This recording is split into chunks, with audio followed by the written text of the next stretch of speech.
Assalamualaikum warahmatullahi wabarakatuh. Perkenalkan, nama saya Yuwono Wiarjo. Saya selaku dosen di Politeknik Perkeretaapian Indonesia Madiun,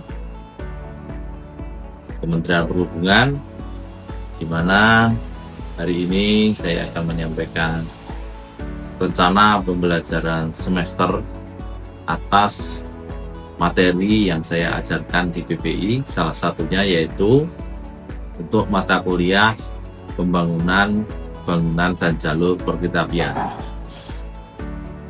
Video ini dibuat sebagai salah satu syarat untuk sertifikasi dosen yang merupakan pernyataan diri dosen dalam unjuk kerja Tridharma Perguruan Tinggi.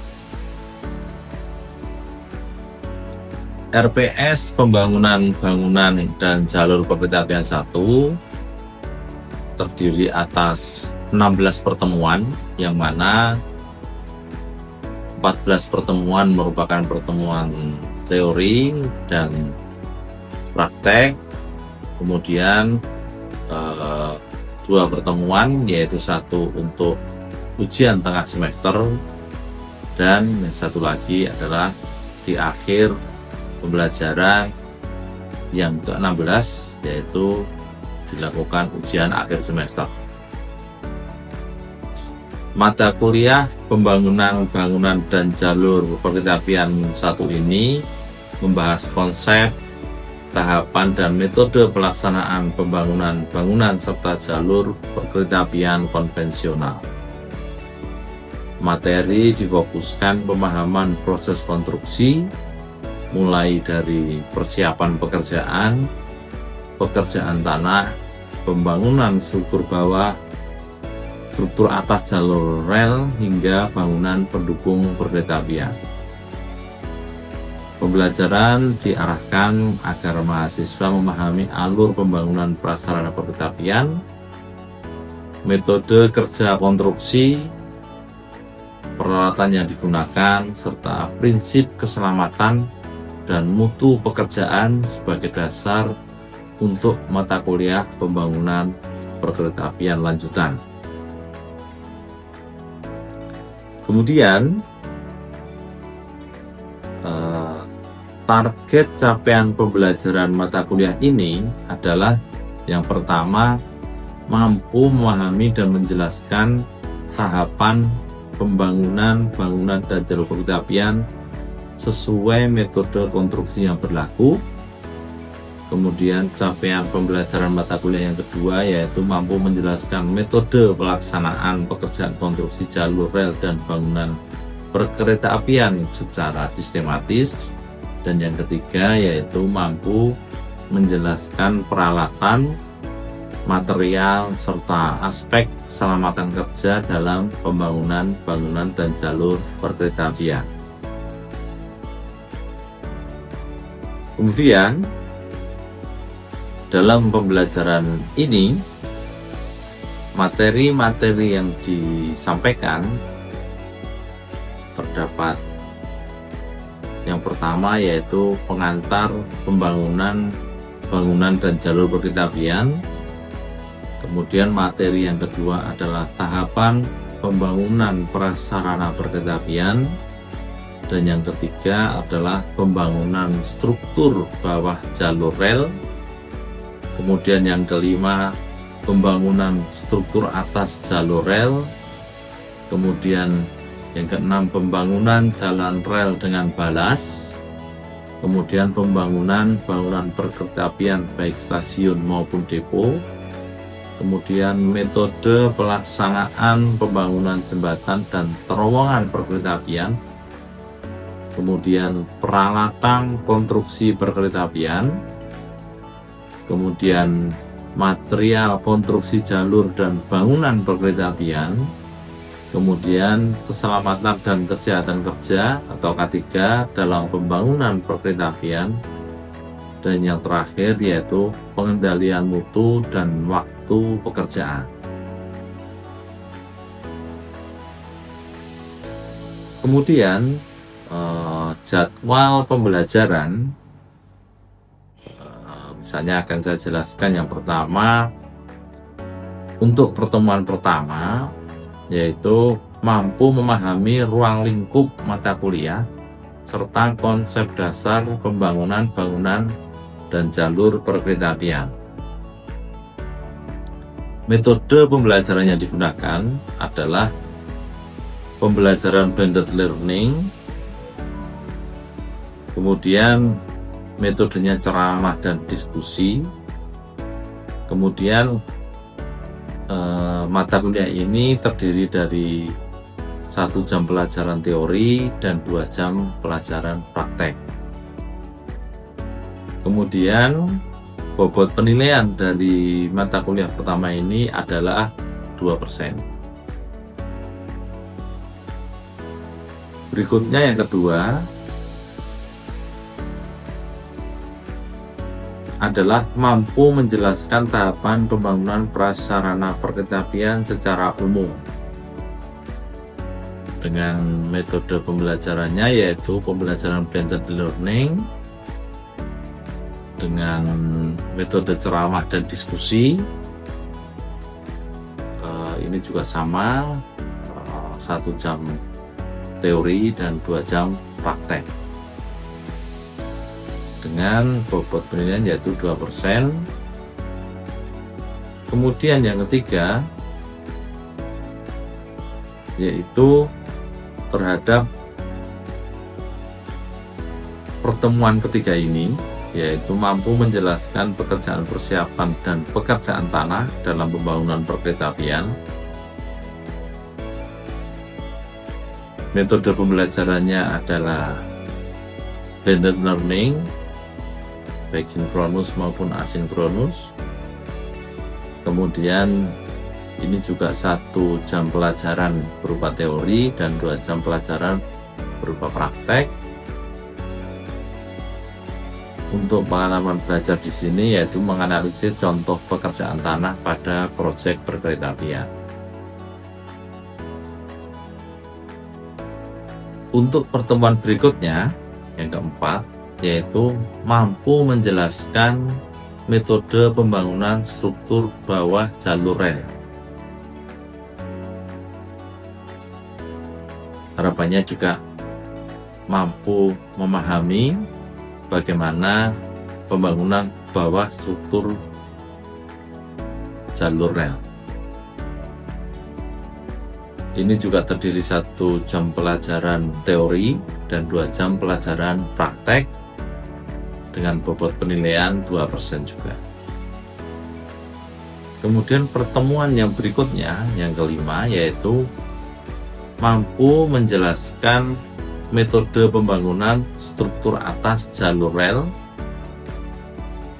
Kemudian bahan kajian di sini yaitu pembangunan struktur atas jalur rel yang berupa rel, bantalan, dan balas. Kemudian ini juga sama, 1 jam pembelajaran teori dan 2 jam pembelajaran praktek dengan bobot penilaian 2%. Kemudian yang keenam, pertemuan yang keenam yaitu mampu menjelaskan metode pembangunan jalan rel dengan balas, di mana bahan kajiannya yaitu pembangunan jalan rel dengan balas, yaitu balas track. Modalitasnya dengan pembelajaran blended learning baik dengan ceramah dan diskusi. Ini juga sama, 1 jam pembelajaran teori dan 2 jam pembelajaran praktek. Dan pengalaman belajar di sini yaitu menganalisis tahapan pembangunan jalan rel dengan menggunakan balas dengan bobot penilaian 2%. Kemudian pertemuan yang ketujuh yaitu mampu menjelaskan pembangunan bangunan perkeretaapian. Di sini bahan kajian yaitu pembangunan bangunan perkeretaapian, baik itu stasiun maupun depo. Modalitasnya pembelajaran blended learning, baik sinkronus dan sinkronus, 1 jam teori dan 2 jam pelajaran praktek. Berupa pengalaman belajar di sini adalah berdiskusi bagaimana pembangunan bangunan berkereta apian dengan bobot penilaian di pertemuan 7 ini adalah 2%. Kemudian berikutnya untuk pertemuan ke-8 itu pelaksanaan ujian tengah semester, yang mana bobot pembelajaran ini adalah 15%. Setelah ujian tengah semester, pertemuan berikutnya yaitu pertemuan ke-9, yaitu mampu memahami metode pembangunan jembatan perkereta apian. Dan pengajiannya adalah metode pelaksanaan pembangunan jembatan perkereta apian dengan modalitasnya pembelajaran blended learning yang terdiri dari 1 jam pembelajaran teori dan 2 jam pembelajaran praktek. Kemudian diikuti juga dengan diskusi tahapan pembangunan jembatan perkereta apian.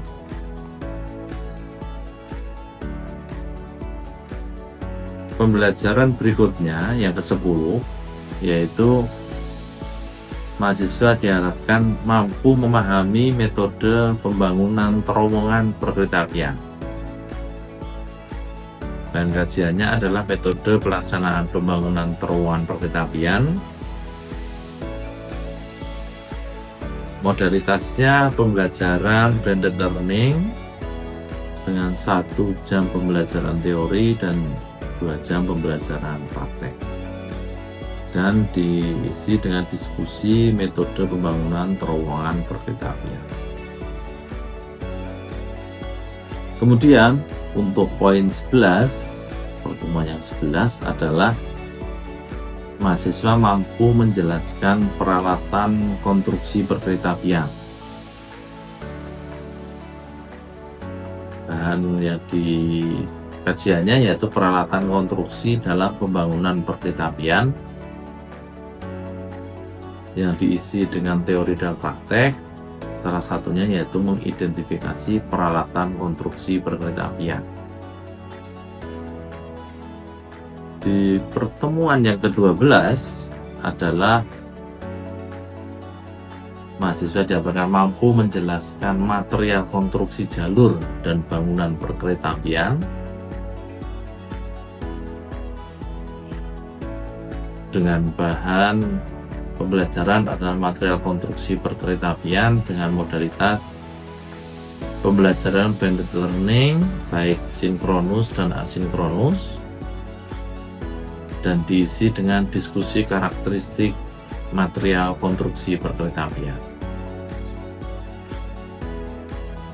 Kemudian untuk pertemuan ke-13 itu harapannya mahasiswa mampu memahami pengendalian mutu dan waktu konstruksi. Materialnya berupa pengendalian mutu dan waktu pekerjaan pembangunan perkereta apian dengan diskusi pengendalian mutu dan waktu proyek. Kemudian pertemuan berikutnya adalah yang ke-14 dengan kemampuan akhir yang diharapkan mahasiswa mampu memahami prinsip K3 dalam pembangunan perkereta apian.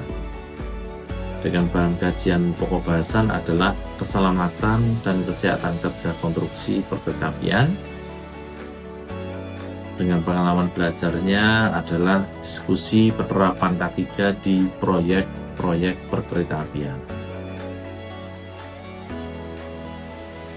Kemudian pembelajaran yang ke-15,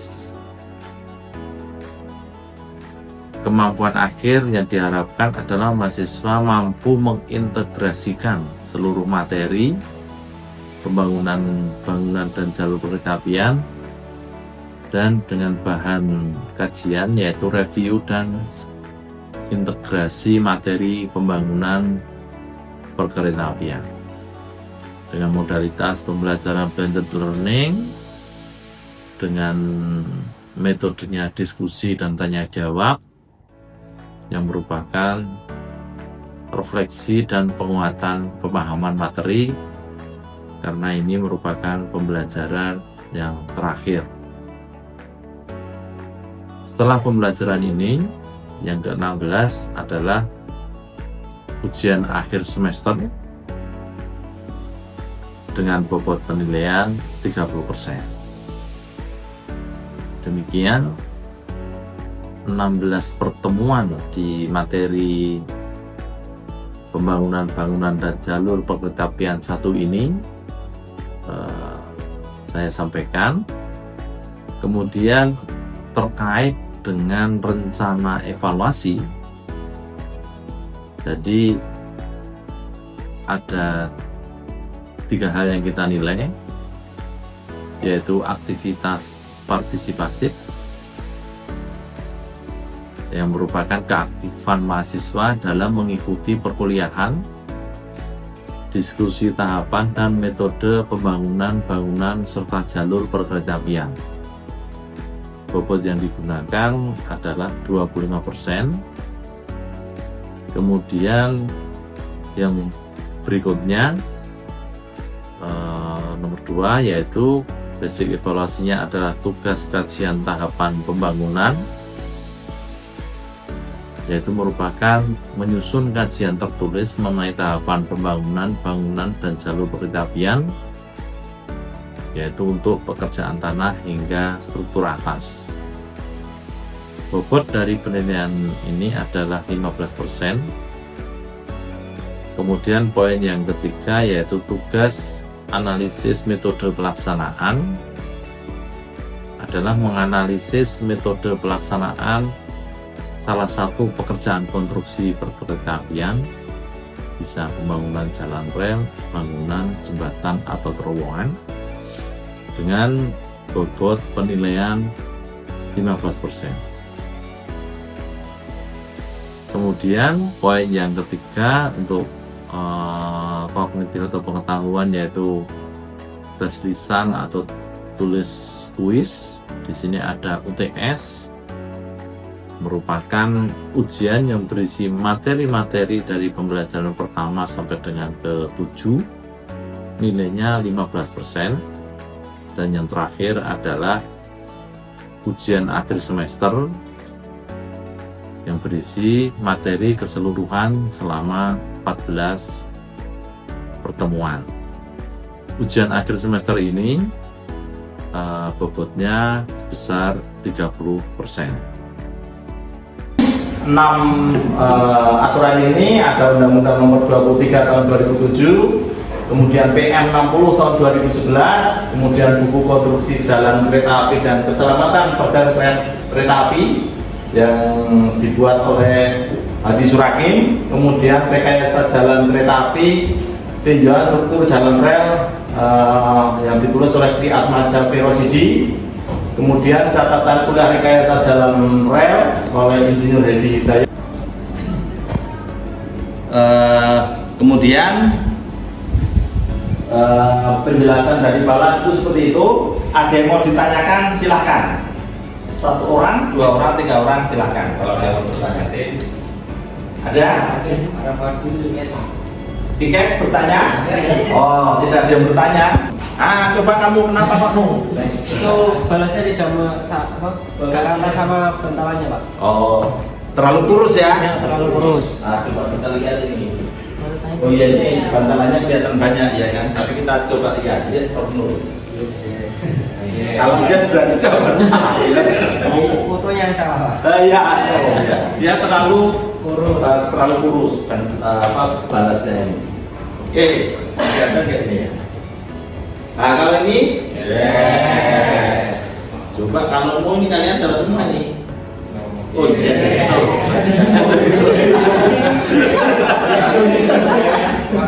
Ya, oke. Oke, jadi pembelajaran kali ini ketika kalian kenapa ini no? Nah, kalau kalian lihat di sini, ini kan bentuknya kegedean, ini bentuknya gede ya kan. Kemudian yang kecil cuma seberapa ini, yang lainnya gede-gede. Ya, oke. Saya coba lagi, ya kan.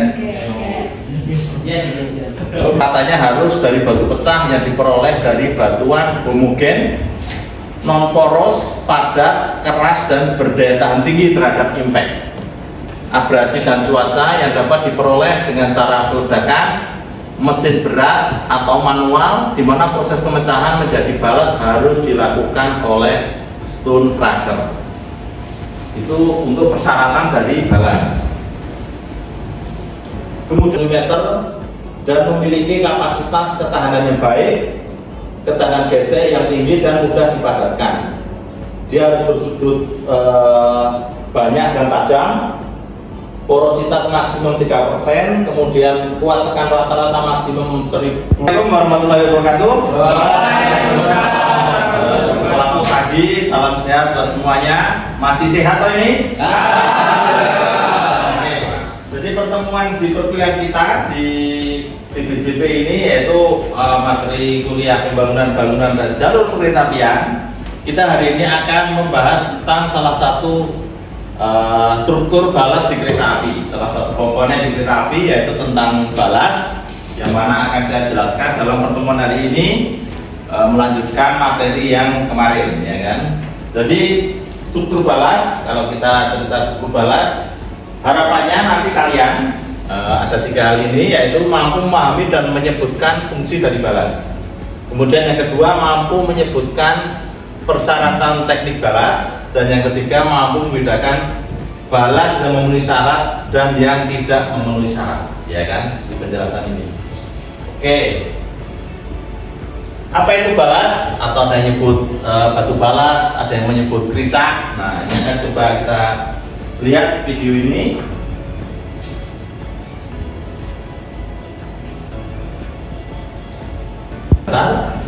Kemudian mengokohkan kedudukan bantalan, kemudian meluluskan air sehingga tidak terjadi penggenangan air yang ada di sekitaran bantalan dan rel, dan juga mencegah tumbuhnya tanaman pada badan jalan kereta api. Itu fungsi dari balas. Ada 4. Kemudian ini kan bentuknya gedean, ini bentuknya gede, ya kan. Kemudian yang kecil cuma seberapa ini, yang lainnya gede-gede. Ya, oke. Saya coba lagi, ya kan. Belum tahu ini. Nah, yang ini, ya sama.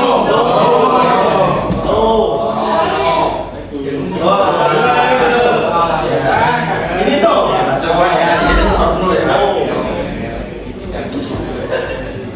Oh iya, kenapa no? Sudut ya kan?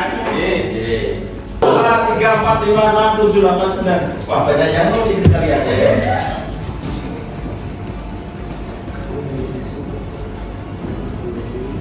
Oke, jadi pada jalan kereta api itu fungsi dari balas. Ada 4. Kemudian syarat-syarat balas itu apa sih? Nah, ini adalah syarat yang harus dipenuhi untuk sebuah balas. Persyaratannya harus dari batu pecah yang diperoleh dari batuan homogen, non poros, padat, keras dan berdaya tahan tinggi terhadap impact, abrasi dan cuaca yang dapat diperoleh dengan cara peledakan, mesin berat atau manual, di mana proses pemecahan menjadi balas harus dilakukan oleh stone crusher. Ini profilnya seperti ini. Kalau dari sisi gambar teknis seperti ini, yang harus kalian ikuti ketika merencanakan sebuah balas. Assalamualaikum warahmatullahi wabarakatuh. Selamat pagi, salam sehat buat semuanya. Masih sehat ini? Oke. Jadi pertemuan di perkuliahan kita di BJP ini yaitu materi kuliah pembangunan bangunan dan jalur kereta apian. Kita hari ini akan membahas tentang salah satu struktur balas di kereta api. Salah satu komponen di kereta api yaitu tentang balas, yang mana akan saya jelaskan dalam pertemuan hari ini, melanjutkan materi yang kemarin, ya kan. Jadi struktur balas, kalau kita cerita struktur balas, harapannya nanti kalian ada 3 hal ini, yaitu mampu memahami dan menyebutkan fungsi dari balas. Kemudian yang kedua, mampu menyebutkan persyaratan teknik balas, dan yang ketiga mampu membedakan balas yang memenuhi syarat dan yang tidak memenuhi syarat, ya kan, di penjelasan ini. Demikian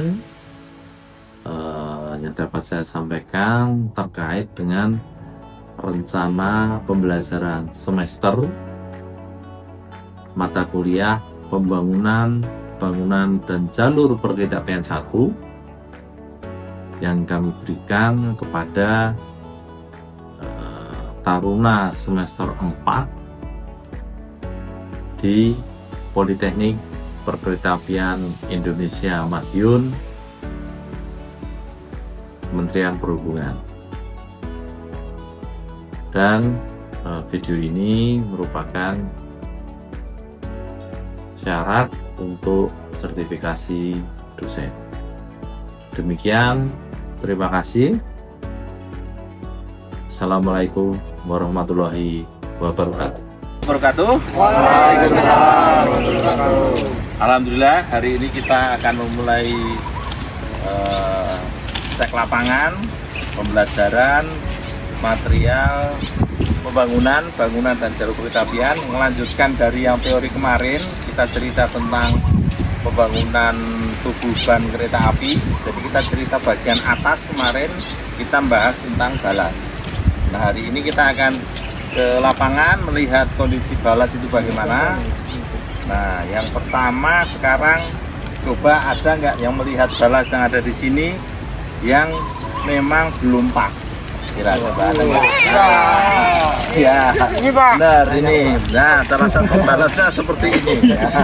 Ini balasnya bulat seperti ini sehingga tidak cocok untuk dijadikan balas. Coba ini juga ada. Nah, yang bulat berarti memang balas di tempat praktek kita ini belum sesuai. Sebagian besar juga belum sesuai. Kemudian selain balasnya yang belum sesuai, kalian lihat juga kalau kita pandang ke sana, itu menurutmu balasnya ini sudah cukup apa belum? Belum. Kenapa belum? Karena belum ya, sebagaimana pembelajaran kemarin harusnya dia bisa sampai ke menutupi bantalan, ya kan. Sebelah kiri kanan dia seperti tidak ada baunya, langsung turun. Ini berarti balas di tempat kita ini harus ditambah balasnya lagi, baru dipecok lagi. Kemudian di sini juga kita lihat sebelah kiri sini, ini juga kondisi balasnya juga sudah tertimbun oleh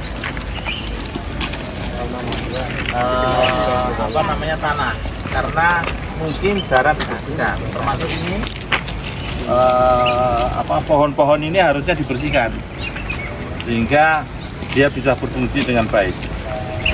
Kemudian kalau kita lihat lagi, oh ini cuma buku memang ya, cuma sampai di sana.